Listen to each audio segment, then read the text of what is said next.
Un mot, hein, Gauthier Boucher, on a vu, quoi que vous en disiez, je ne sais pas comment vous pouvez les qualifier, les faiblesses d'un certain nombre de vos candidats. Est-ce que ça aussi, c'est le travail qui vous attend dans les mois, les années à venir? Certains n'étaient en tout cas pas à la hauteur et ont montré leurs faiblesses, hein, notamment sur cet entre-deux-tours. Je pense notamment aux deux candidates mayennaises.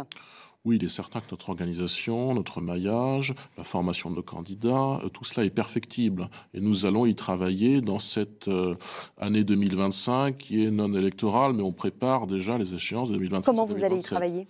Mais on va former nos candidats, on va voir pour avoir de nouveaux responsables locaux, et puis avoir de nouvelles têtes pour prendre des municipalités, avoir des conseillers municipaux majoritaires ou d'opposition, et puis Ça veut dire que préparer c'était trop tôt 2027. pour vous? Vous n'étiez pas prêt?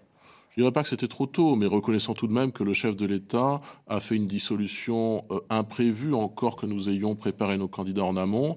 Tout cela s'est fait entre l'annonce de la dissolution et le deuxième tour de cette élection, si je compte bien, en 28 jours ou quelque chose comme ça. Nous nous sommes donc organisés à toute vitesse, comme toutes les autres formations politiques d'ailleurs. Mais vous disiez, on est prêt. Bah, pas tant que ça, finalement. On n'est pas prêt à 100%, on l'est peut-être à 90%, et nous avons donc 2 ans et demi pour aller chercher eh bien, les 10% qui font une préparation complète à 100%, que nous ayons des représentants locaux, un maillage territorial complet, dans les pays de la Loire y compris, en Loire-Atlantique y compris dans les zones très urbaines jusqu'à l'hypercentre de Nantes.